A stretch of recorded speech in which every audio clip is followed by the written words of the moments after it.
બ્રહ્મસ્વરૂપ શાસ્ત્રીજી મહારાજે એમની 85 વર્ષની ઉંમરે એક સ્ટેટમેન્ટ આપ્યું.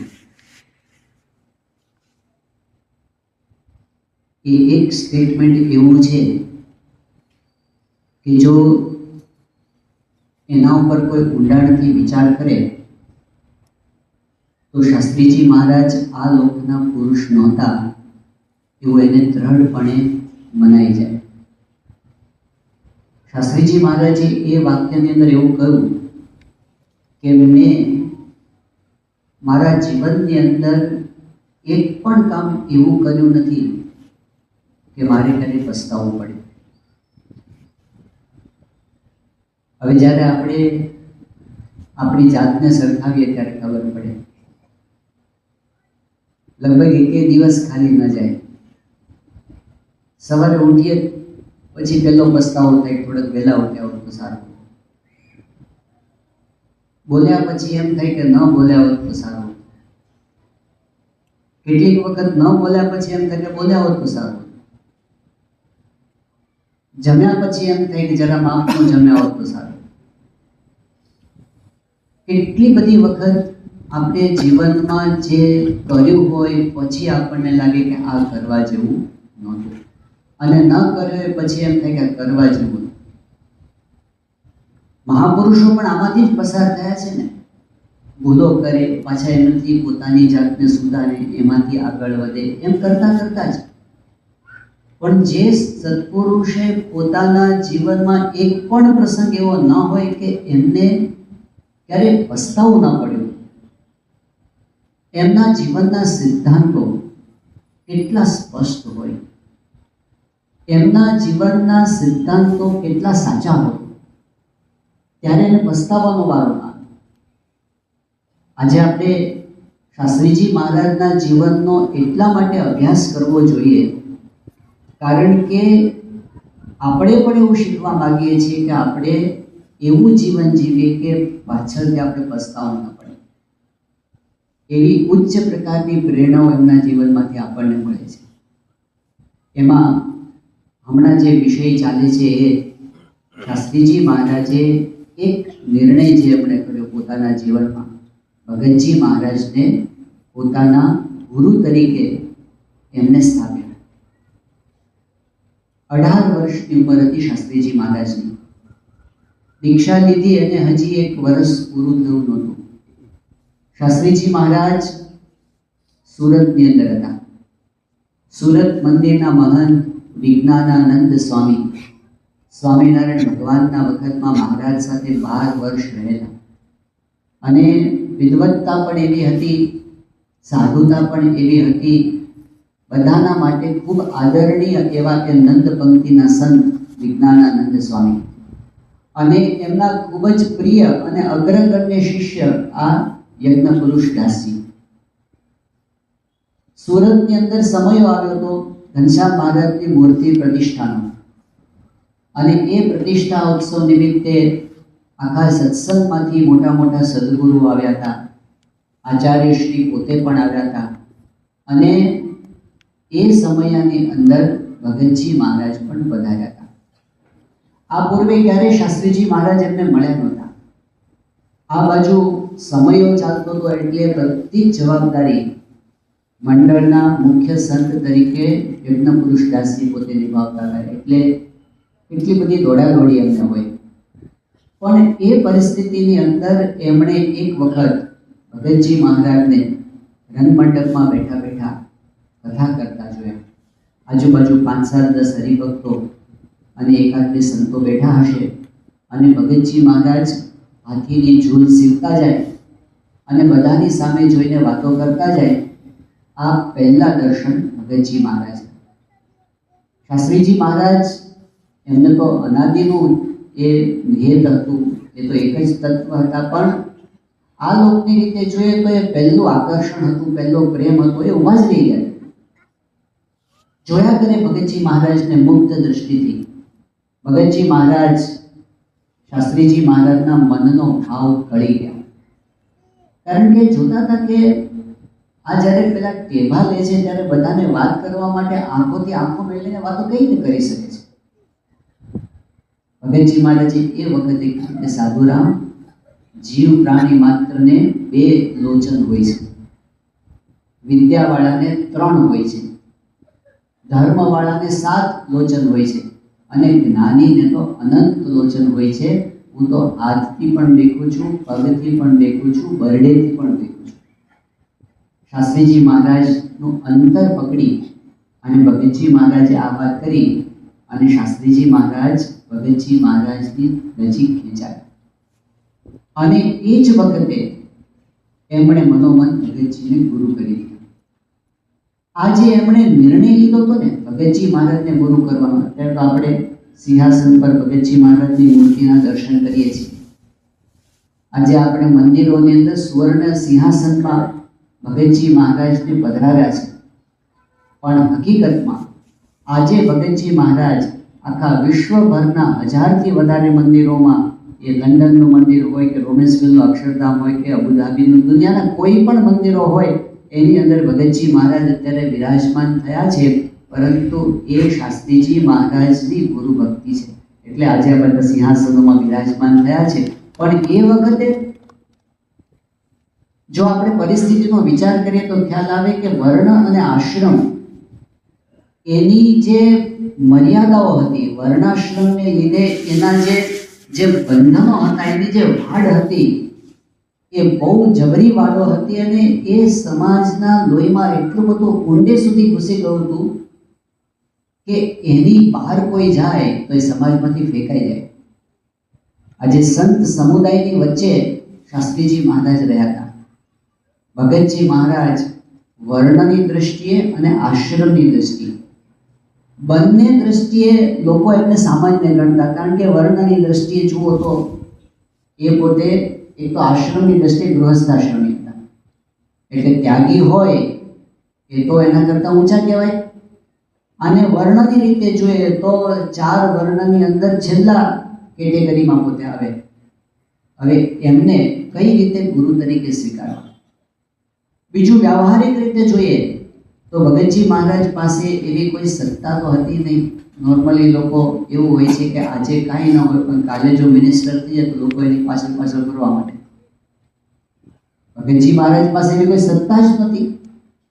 એનાથી ઉલટું હતું કે ભગતજી મહારાજના તો અપમાનો થતા હતા બધે, અને એમના વિશે કોઈક વખત પૂર્વગ્રહને લીધે લોકો નબળી વાતો કરતા હશે કે આ તો બંડિયા છે, આમ છે ને તેમ છે ને, વિમુખ કરેલા, કાઢી મૂકાતા એક વાર એવા છે, એવી વાતો ખૂણે ખૂણે થતી હોય.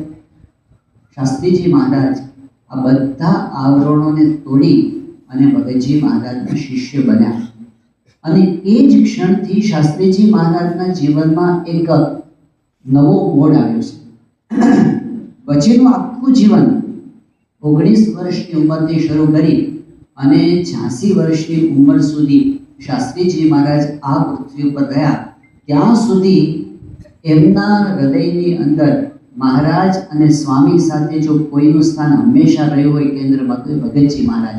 ભગતજી ભગતજી ભગતજી. એક વખત તો પ્રમુખ સ્વામી મહારાજ એવું બોલાતા, પ્રગટ ગુરુ હરિ પ્રત્યેની આપણી ભક્તિ કેવી હોવી જોઈએ અને પ્રગટ ગુરુ હરિ પ્રત્યેની આપણી સમજણ કેવી હોવી જોઈએ. એ વાત ચાલતી હતી તે વખતે પ્રમુખ સ્વામી મહારાજ એવું બોલી ગયા. 1983 સાલનો પ્રસંગ છે.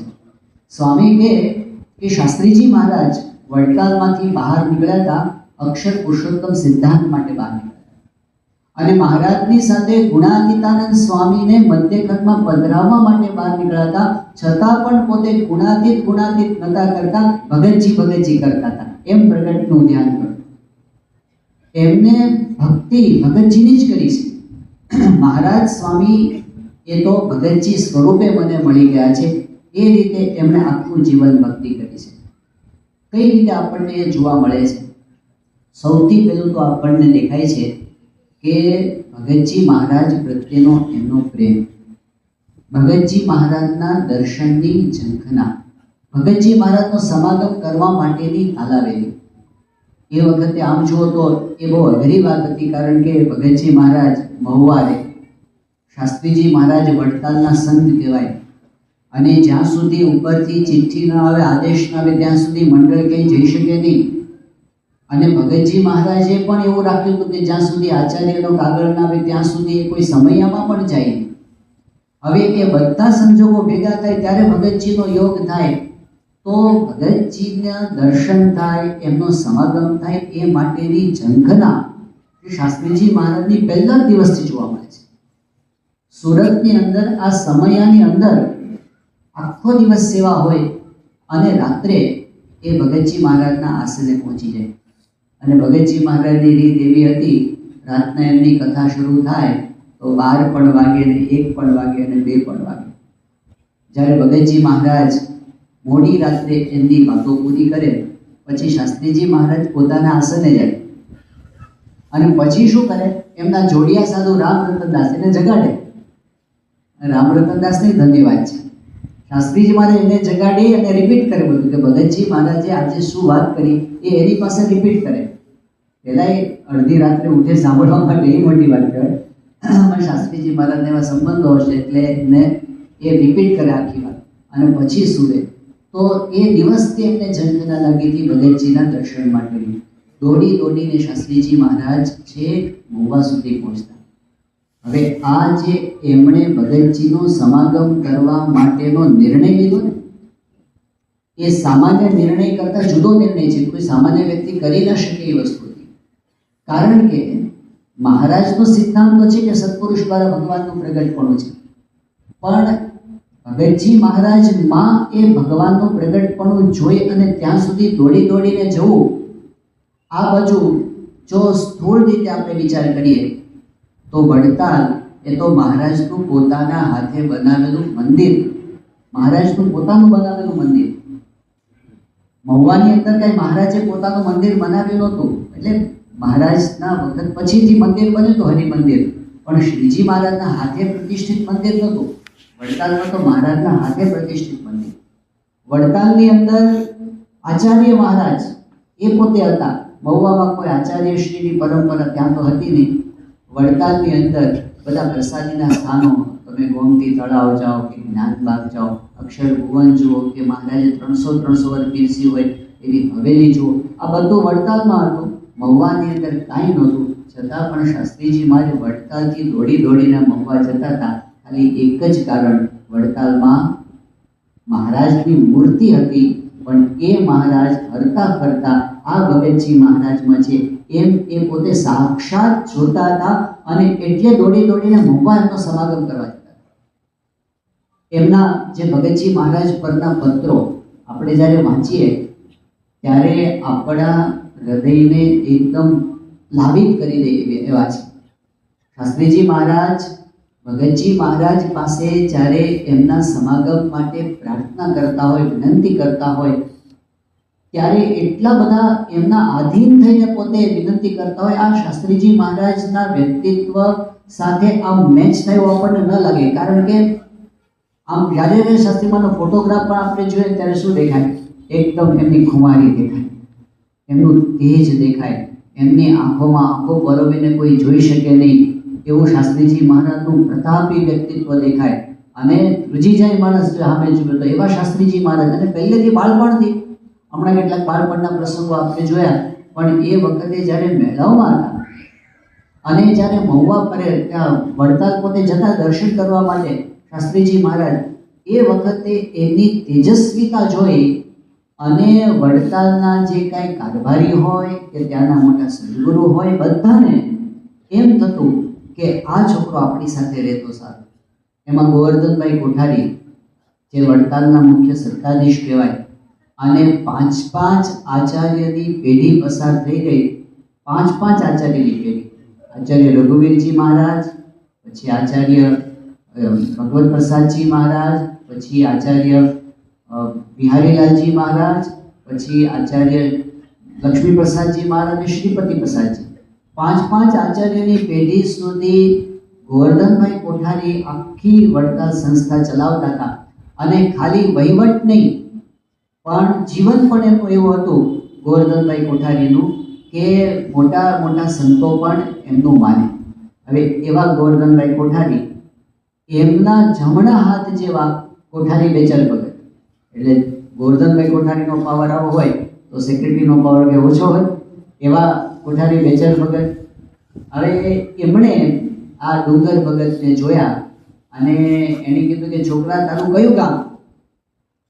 ડુંગર ભગત એમની વાણીમાં જ કોન્ફિડન્સ પહેલેથી હતો, એટલે એ કે મેળા.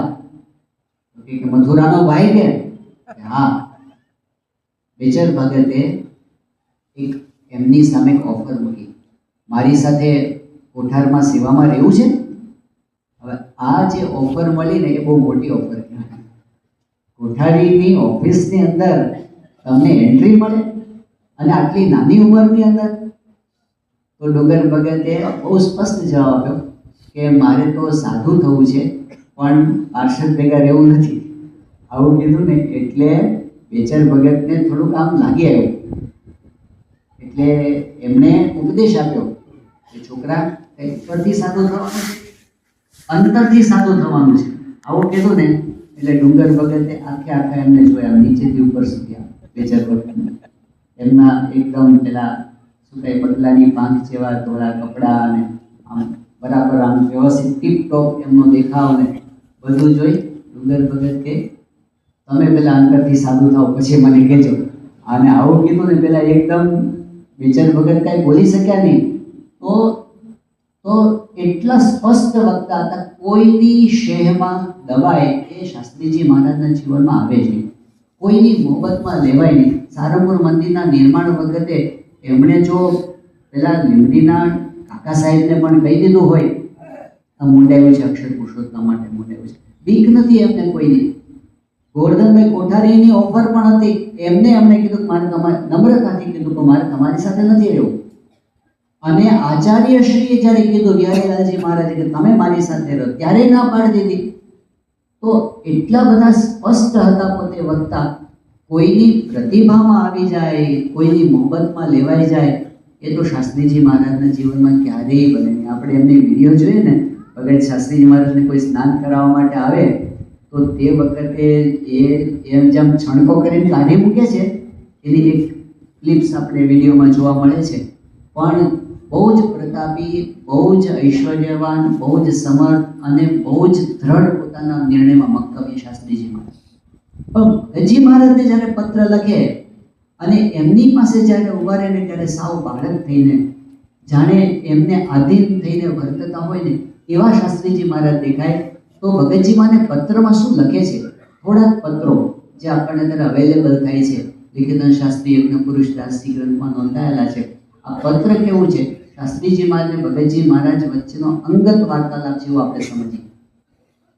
એ બે જણા એકલા હોય ત્યારે શાસ્ત્રીજી મહારાજ ભગતજી મને શું કહેતા હોય એ આપણે એ પત્રમાંથી આપણને જાણવા મળે છે. એટલે આ એક બહુ અદ્ભુત ગ્રંથ છે લિખિતન શાસ્ત્રી યજ્ઞ પુરુષ દાસજી. જે થોડો વિષયાંતરથી વાત કરી દઉં છું, પણ ખરેખર વાંચીએ તો આપણે રવાડા બેઠા કરી દે એવું સત્વ એ ગ્રંથમાં સમાયેલું છે. આ બીએપીએસ સંસ્થા જે વિશ્વવ્યાપી છે, પણ એના પાયાની અંદર જે સત્પુરુષોએ પોતાનું બલિદાન આપ્યું છે, એમના અંતરની ભાવનાઓ, એમના વિચારો અને એમની વચ્ચેના વાર્તાલાપો, આજે આપણને એવી જિજ્ઞાસા થાય કે શાસ્ત્રીજીમાં દેવજીમાં બે એકબીજા સાથે મળે ત્યારે અંદર શું વાતો કરતા હશે, કે પછી નિર્ગુણદાસ સ્વામીની શાસ્ત્રીજીમાં વચ્ચે શું વાતો થતી હશે, કે પછી જાડા સ્વામી અને શાસ્ત્રીમાં શું વાતો કરતા હશે, કે ભગતજીમાં અને શાસ્ત્રીમાં શું વાતો થતી હશે, કે આચાર્ય સાથે શું વાતો થતી હશે. એ બંને પત્ર તો એકદમ અંગત વ્યવહાર છે બંને વચ્ચેનો. લિખિતન યજ્ઞ શાસ્ત્રી યજ્ઞ પુરુષદાસજી ગ્રંથ એવો છે કે એ બધી અંગત અને મીટિંગની વાતો જાહેરમાં મુકાઈ છે. એટલે આપણને જિજ્ઞાસા થાય કે શું એ લોકો અંદર બોલતા હશે. તો ખરેખર જિજ્ઞાસાથી પણ વાંચવા જેવું છે કે અંદર શું હશે. આજથી જે વખતે 150 પોણા 200 વર્ષ પહેલા બધા સંસ્થાના પાયા નખાતા હશે ત્યારે કયા વિચારો ઉપર આગળ વધ્યા છે. તો શાસ્ત્રીજી મહારાજ પર્સનલી જે ભગતજી મહારાજને પત્ર લખે છે એમાં શું લખે છે. એક પત્રની અંદર શાસ્ત્રીજી મહારાજે લખ્યું કે આજે તમારા દર્શન થયા એને 2 વર્ષ પૂરા થયા. આવું ભગતજી મહારાજને લખે છે. કાકલોદી કરે છે કે કૃપા કરીને આપના દર્શન થાય એવો યોગ આપો તો સારું, એવી વિનંતી કરે છે. અને એમાં એક વચન ભગત શાસ્ત્રીજીમાં પોતે લખે છે કે આપની આજ્ઞાથી હું હરિભક્તોને કથા વાર્તા કરું છું, તો આપની આજ્ઞાથી કરું છું એટલા માટે હરિભક્તોને તો સુખ શાંતિ અને સમાસ થાય છે, પરંતુ મને તમારા દર્શન વિના બિલકુલ અંતરે શાંતિ નથી. મને તમારા દર્શન વિના બિલકુલ અંતરે શાંતિ નથી. શાસ્ત્રીજી મહારાજના વચનો વિચારવા જેવા છે. શાસ્ત્રીજી મને અશાંતિ શાની હોય? નોર્મલ માણસને અશાંતિ થાય કે એને શું જોઈતી વસ્તુ ન મળે અશાંતિ થઈ જાય, આપણે ભાવ ઊંચા નીચા થાય બજારના અને આપણને અશાંતિ થાય. એમને તો સંસાર ખારો ઝેર થઈ ગયો છે. એમને સંસારનું સુખ સુખ છે જ નહીં. એમને કોઈની પાસેથી કોઈ અપેક્ષા નથી. શાસ્ત્રીજી મહારાજને એમને કઈ વાતની અશાંતિ હોય? માન અપમાન તો એમને અડતા જ નથી. એમના ભયંકરમાં ભયંકર અપમાન થાય, વિચલિત થયા નથી. એમને અશાંતિ શાની હોય શાસ્ત્રીજી મહારાજને? અને ભગવાનની મૂર્તિ તો પળ એક વિસારતા નથી, તો અશાંતિ શાની હોય? પણ આ જ વસ્તુ આપણને મહારાજનો સિદ્ધાંત સમજાવે છે. શ્રીજી મહારાજે જે જેતલપુરના વચનામૃતની અંદર એક વાત મૂકી છે, બહુ વિચારવા જેવી છે. મહારાજે કીધું કે તમને બધાને અનંત બ્રહ્માંડોની ઉત્પત્તિ સ્થિતિ અને પ્રલય કરે એવા સમર્થ કરી દેવા, એમાં તો કાંઈ વાર નથી. આપણને બધાને કહે છે, આપણને કહે છે કે તમને બધાને બ્રહ્માંડોની ઉત્પત્તિ કરે એવા કરી દેવા, એમાં તો કાંઈ વાત નથી. હમણાં કરી દે આપણે કરી દો ને, પહેલા બીજું બ્રહ્માંડોની વાત જવા દો. ખાલી અમેરિકાના વિઝા મળી જાય તો એક પ્રશ્ન સોલ્વ થઈ જાય ઘણા બધા. અને અમે તો પછી જો એક બ્રહ્માંડ બનાવી દઈએ તો પછી અક્ષરધામ બનાવવું, એમાં કેટલી સેવા કરી શકીએ? આપણને તો કેટલા આપણા કામ અટકેલા દેખાય છે. આપણને આટલા સમર્થ કરી દેવામાં વાર નથી, તો પછી કરી દો ને. તો મહારાજે કીધું કે ના, અમે એમ નથી કરતા, એનું કારણ છે. બીજી વાત મહારાજે કરી એ વચનાઓમાં. મહારાજ કહે છે કે તમને બધાને ષડ ઉર્મિય રહિત કરી દેવા, એમાં તો કાંઈ વાત નથી. ષડ ઉર્મિય રહિત કરી દેવા એટલે શોક નહીં ને મોહ નહીં. આ લોકના કોઈ સુખ દુઃખથી પર સ્થિતપ્રજ્ઞ થઈ ગયા આપણે, એવા આપણને કરી દેવા. એટલે તો આપણે બધા દોષોની તો માથાકૂટ છે, એમાંથી બહાર નીકળી ગયા. કરી દો ને. મહારાજ કહે કે કરી દઈએ, પણ એવું નથી કરતા, એનું પણ કારણ છે. તો એવું કયું કારણ હશે કે આના કરતાં પણ અગત્યનું હોય? મહારાજ આના કરતાં પણ કોઈ મોટી વસ્તુ આપણને આપવા માંગે છે, એટલે આ વસ્તુને અટકાવી રાખી છે સ્વામિનારાયણ ભગવાને. આપણને આવા નથી થવા દેતા, એનું કારણ છે. તો મહારાજે કીધું કે તમને બધાને પ્રગટ ભગવાનના સુખે સુખિયા કરવા છે, એટલા માટે તમને આવા સમર્થ થવા દેતા નથી. સામર્થ્ય રૂંધી રાખ્યું છે. એનો મતલબ શું થયો? એનો અર્થ એ થયો કે આપણા માટે સ્વામિનારાયણ ભગવાનના સિદ્ધાંત પ્રમાણે પ્રગટનું સુખ લેવું એ બ્રહ્માંડની ઉત્પત્તિનું સામર્થ્ય મેળવવા કરતાં પણ અગત્યની વસ્તુ છે. પ્રગટનું સુખ. શાસ્ત્રીજી મહારાજ એ પ્રગટનું સુખ ઝંખે છે. એમની જે ઝંખના છે ને, એ આ છે કે ભગવાન પૃથ્વી ઉપર પ્રગટ છે અને મને એમના દર્શન, એમની વાતો, એમના સમાગમ, એનો લાભ મળે. આ બાજુ હવે આપણને તો નોર્મલ વસ્તુમાં શાસ્ત્રીમાં કે મને તમારા દર્શન વિના બિલકુલ શાંતિ થતી નથી. આપણે તો કોઈ વખાણ કરે એટલે આપણને શાંતિ થઈ જાય. જો સારો પાસ મળી ગયો સમયની અંદર તો એ શાંતિ, અને જો કંઈક ધંધામાં મોટો લાભ થઈ ગયો એકાદો તો શાંતિના ઢગલા. શાસ્ત્રીજીમાં એ શીખવાડે છે, આ દુનિયાની ગમે તેવી મોટી વસ્તુ મળે, શાંતિ ન થવી જોઈએ આ બાબતમાં. આ જે અશાંતિ શબ્દ વાપરે છે, અશાંતિ નથી, સાચા અર્થમાં એ ઝંખના છે. પ્રગટ ભગવાનના દર્શનની ઝંખના. જે દર્શન માટે ગુણાતીતાનંદ સ્વામી પોતે મોગ નીચે ઊભા રહેતા હતા, અને મહારાજે મધ્યના 66માં વચનાઓમાં એક ટકોર કરી, ગોપાળાનંદ સ્વામીને પણ ટકોર કરી મહારાજે કે મોટા સંત પાસેથી આ શીખવું પડશે કે આપણને આત્મદર્શન થઈ જાય તો પણ પ્રગટની ઝંખના મટવી ન જોઈએ.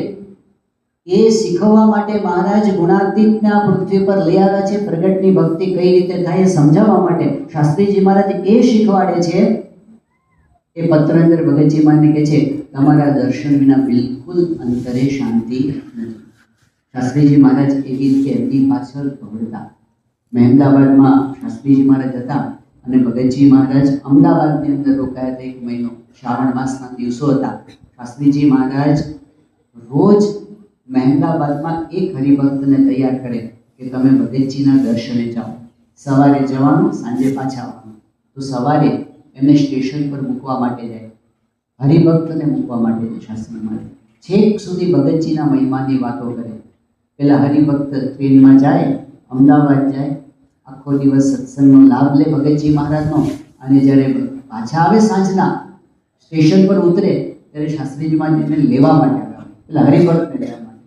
અને એ વખતે એમને પૂછે, આજે આખો દિવસ ભગતજી મહારાજને શું દર્શન કર્યા અને શું વાતો એમણે કરી એ બધી તમે મને કહો. એમનો રિપોર્ટ મેળવવા માટેની ઝંખના એટલી બધી હોય કે આવશે ત્યારે વાત કરશે નહીં, પોતે સ્ટેશને લેવા પહોંચી ગયા. કેટલું ખેંચાણ હશે, કેટલી તાલાવેલી હશે કે અત્યારે ભગતજી શું કરે છે, શું કરે છે, શું કરે છે એ જાણવા માટેની.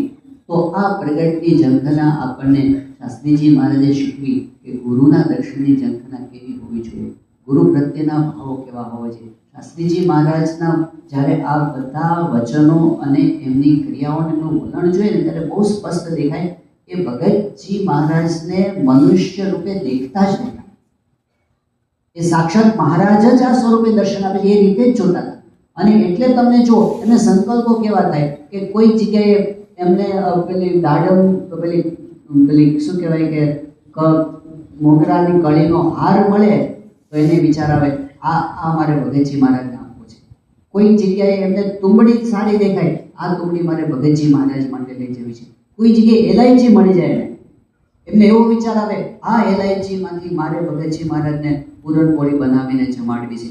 એમનો દિવસમાં 24 કલાક એમને રટના લાગી કે હું શું કરું ભગતજી મહારાજ માટે, શું કરું, આ જ એમને લાગી રહેતું.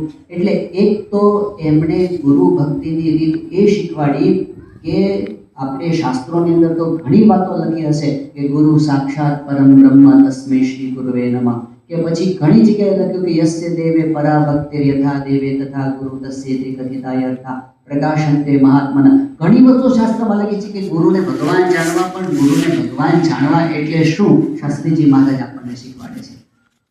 જેમ ભગવાન સામે ઊભા હોય અને જેમ રહેવાય નહીં, એમના દર્શન વિના દોડીને જાય, એ શાસ્ત્રીજી મહારાજ શીખવાડે.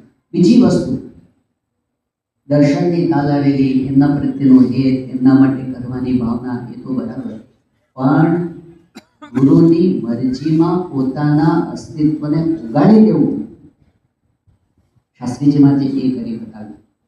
આમ જુઓ તો શાસ્ત્રીજી મહારાજ એ પોતે પંચ વર્તમાનમાં તો અતિશય દ્રઢ હતા. એ તો એમના માટે અઘરી વસ્તુ હતી જ નહીં. નિષ્કામ, નિર્લોભ, નિસ્વાર્થ, નિસ્નેહ, નિર્માણ, એટલે એમના માટે એ આજ્ઞા પાલન તો સહજની વાત હતી. પણ ગુરુની આજ્ઞા, મન મરોડવાની આજ્ઞા આવે ને, આટલી બધી ભગતજી મહારાજના દર્શનની ઈચ્છા હોય, શાસ્ત્રીજી મહારાજ પોતે ત્યાં વડોદરામાં વિરાજમાન હોય અને ભગતજી મહારાજ આમ વાંસદાથી નડિયાદ જવાના હોય અને ટ્રેન વચ્ચે વડોદરા સ્ટેશને ઊભા રહેવાની હોય, શાસ્ત્રીજી મહારાજ રાહ જોતા હોય કે આપણે સ્ટેશને દર્શન કરવા જઈશું, ભગતજીના દર્શન થઈ જશે. અને ભગતજી મહારાજ કોઈ હરિભક્ત દ્વારા સંદેશો મોકલાવે કે યજ્ઞ પુરુષ દાસજીને કહેજો કે સ્ટેશને દર્શને ન આવે. અને શાસ્ત્રીજી મહારાજ પોતાના મનને મરોડી નાખે. ભગતજી મહારાજની ઈચ્છા નથી જોવું, એમની આજ્ઞા નથી તો આપણે નથી કરવું, તો મનની ઈચ્છાઓને મરોડી નાખે. જ્યારે શરૂઆતના વખતની અંદર વિજ્ઞાનાનંદ સ્વામી એ મહારાજના પરમહંસ અને આમ શાસ્ત્રીજી મહારાજના દીક્ષા ગુરુ કહેવાય. વિજ્ઞાનાનંદ સ્વામી જ્યારે ધામમાં પધાર્યા ત્યારે એમની પાસે મહારાજના પ્રસાદીના ચરણારવિંદની 2 જોડ હતી. એમાં એક જોડ એમને શાસ્ત્રીજી મહારાજને આપી, યજ્ઞ પુરુષદાસજીને, અને બીજી જોડ એ રામરતનદાસજીને આપી હતી, જે શાસ્ત્રીજી મહારાજના જોડિયા સાધુ હતા. હવે શાસ્ત્રીજી મહારાજને મહારાજના જે ચરણારવિંદની જોડ આપી એની છાપ જરા સ્પષ્ટ હતી, વ્યવસ્થિત. અને રામરતનદાસજી પાસે જે પ્રસાદીના ચરણાને રહ્યા એની છાપ ઝાંખી હતી. તો રામરતનદાસજીને બહુ ઈચ્છા થયા કરે કે આ મને મળે, એ જોડ છે ને મને મળે, મહારાજના ચરણ મને મળે. એટલે એમણે શાસ્ત્રીજી મહારાજને કીધું હશે કે મને આપો. મહારાજ કહે કે ના, આ તો ગુરુએ આપી છે, હું ના આપું તમને. એમણે મને આપી છે. અને સ્વામીની ઈચ્છા નથી, મહારાજના ચરણાની જોડ હતી ને રોજ દર્શન કરતા ને એમના મહિમા હતો, એટલે કે મારે નથી આપવી. પેલા કે આપણે આ ના, મને આ મારે રાખવી, સમાજ ના પાડી. હવે રામરતનદાસજી યુક્તિ કરી કે શાસ્ત્રીજી મહારાજ યજ્ઞ પુરુષદાસજી પાસે કંઈ કામ કરાવવું હોય તો એની ચાવી છે ને ભગતજી મહારાજ છે. એટલે કોને મળ્યા? જેને ભગતજી મહારાજ. અને વાત કરી કે મારી પાસે ચરણાર્થીની જોડ છે, યજ્ઞ પુરુષદાસજી પાસે છે, તો તમે એ જો મને બદલાવી આપો તો બહુ સારું. તો ભગતજી મહારાજ એમને શું વિચાર કે આ નવા સાધુ છે અને સત્પુરુષને તો એક જ હોય છે કે એમનામાં જેનું જોડાણ થાય એનો મોક્ષ થઈ જાય. તો આ સાધુને જો મારામાં હેત થશે તો એના જીવનું સારું થશે. એટલે એને કીધું કાંઈ વાંધો નહીં, હું વાત કરીશ. અને એમણે શાસ્ત્રીજી મહારાજને બોલાવ્યા, રામરતનદાસને હાજરીમાં જ બોલાવ્યા. ભગતજી મહારાજને વિશ્વાસ કે અમને તો હું જેમ કહીશ એમ કરશે જ. એટલે એમણે શાસ્ત્રીજી મહારાજને કીધું કે હું કહું તેમ કરશો, મને રાજી કરશો? સ્વામી આપણે તો કહેવાનું જ ના હોય, આપ જેમ કહેવા હું કહીશ. એટલે ભગતજી મહારાજે રામરતનદાસને કીધું, બોલો તમારી શું ઈચ્છા છે? જેમ તમારી ઈચ્છા હોય એમ કરવું છે. તો રામરતનદાસજીએ તકનો લાભ લીધો. પહેલા વાત એમ હતી કે ચરણાર્વીની જોડ બદલી આપો. એમણે જોયું કે આ તો બરાબર લાગ આવ્યો છે, એટલે એને કીધું મારી ઈચ્છા એવી છે કે એમની પાસે જે ચરણાર્વીની જોડ છે મને આપી દે.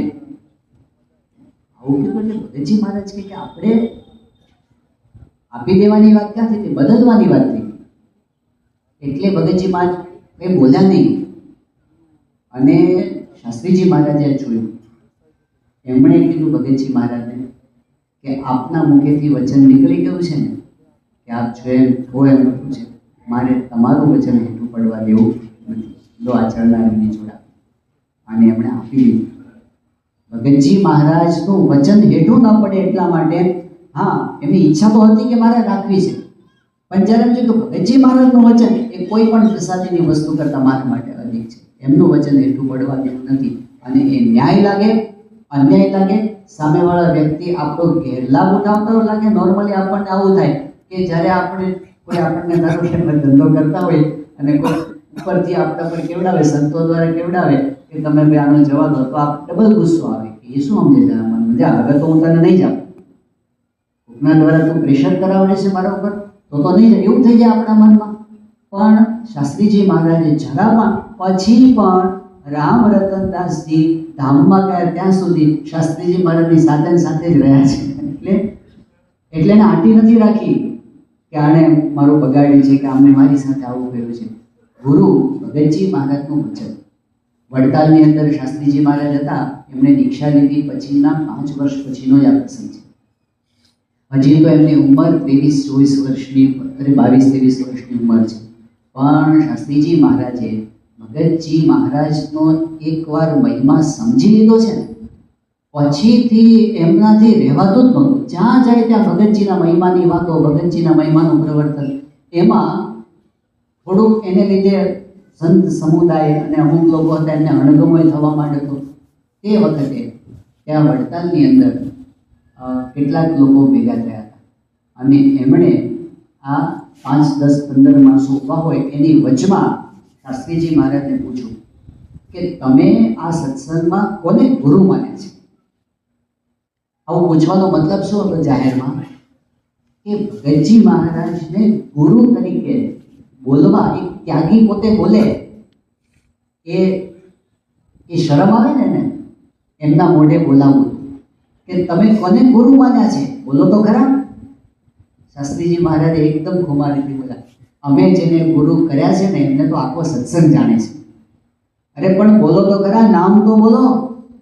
તો શાસ્ત્રીજી મહારાજ કે મહુવાના પ્રાગજી ભક્ત એ અમારા ગુરુ છે અને વચનામૃતમાં જેને ભગવાનના ધારક સંત કહ્યા છે, જેને પરમ એકાંતિક સંત કહ્યા છે, જેને ભગવાનની પેટે સેવા કરવા યોગ્ય સંત કહ્યા છે, જેને મોક્ષનું દ્વાર કહ્યા છે, એ જે કહ્યા છે ને એ આજે સત્સંગમાં મહુવાના પ્રાંતજી ભક્ત છે. આટલું ખુમારીથી બોલે એટલે દબાઈ ગયા કે આનો કોન્ફિડન્સ તો જુઓ. એ વખતે તો કોઈ બોલી શક્યું નહીં, પણ થોડા સમય પછી ભગતજી મહારાજ આવ્યા અને એ બધું ટોળું ગયું ભગતજી મહારાજ પાસે અને કે તમારો આ યજ્ઞ પુરુષ દાસ છે ને એ તો છકી છકીને બોલે છે અને એને તો શું કર્યું છે. ત્યાં વડતાલની અંદર જ્યાં જાઓ ત્યાં તમે ગોમતી તળાવે જાઓ, તમે પેલા જ્ઞાનબાગમાં જાઓ, તમે મંદિરે આવો, કુવા ઉપર જાઓ, અરે મવડે મવડે, ઝાડવે ઝાડવે, પાંદડે પાંદડે ભગતજી ભગતજી ભજન થતું કરી દીધું છે. આ બધું શાસ્ત્રીજી મહારાજે 23 વર્ષની ઉંમરે કર્યું. શું ભગતજીના મહિમા પ્રવર્તનની ઝીલ હશે.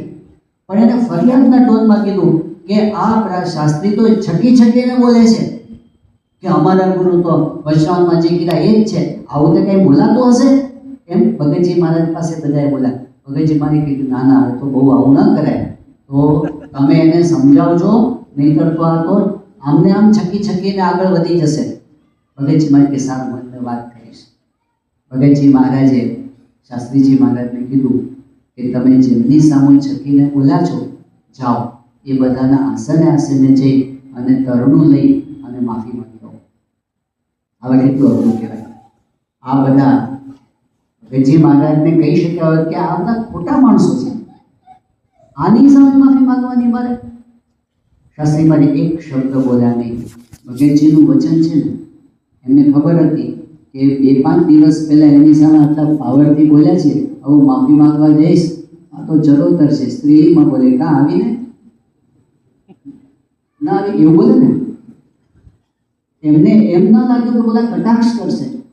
શાસ્ત્રીજી મહારાજ એ બધાના આસને જઈને માફી માંગવા પણ ભગતજીનું વચન હોય, એમના પોતાના અસ્તિત્વને, પોતાના અહમ નામની વસ્તુ જ નથી. મારું હું બોલ્યો છું ને મારો વટ એવી વસ્તુ જ નથી. એ તો ખાલી એક સત્ય, અને સત્યમાં પણ એક ભગતજી મહારાજ એને પકડીને પોતે ચાલતા હતા. ભગતજી મહારાજ કહેશે કે કૂદી પડો, કૂદી પડવાનું આ એમની તૈયારી હતી. એ રીતે એમણે ભગતજીને રાજી કર્યા અને એમની ભક્તિ કરી. પણ આ કરવામાં એમને ઘણો મોટો સેક્રિફાઈસ, ઘણું મોટું બલિદાન આપવાનું થયું. નિર્ગુણદાસ સ્વામીએ કુબેરભાઈ ઉપર એક બહુ ઐતિહાસિક પત્ર લખેલો છે. છાપેલા પાના લગભગ 40 જેટલા છે, એટલે હાથથી લખેલા તો 100 પાના હશે.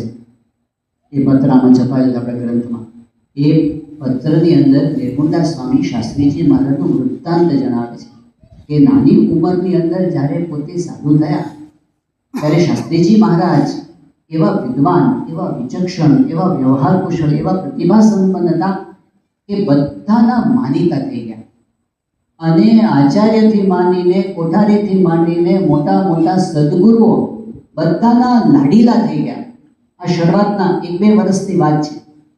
પણ પછી એમણે વાત કરી કે જ્યારે એમણે ભગતજીને ગુરુ તરીકે સ્વીકાર્યા અને જ્યારે એમનો સમાગમ કરવા માંડ્યા ત્યારે ત્યાગી વર્ગને રૂચ્યું નહીં.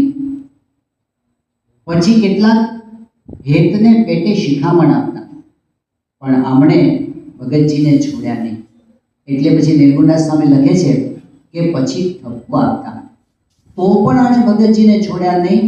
પછી તો અપમાન કરતા, તિરસ્કાર કરતા, અને પછી છેલ્લે બોલ્યા છે કે જે એમને સન્માન આપતા હતા એમની નજરમાંથી એકદમ ઉતરી ગયા.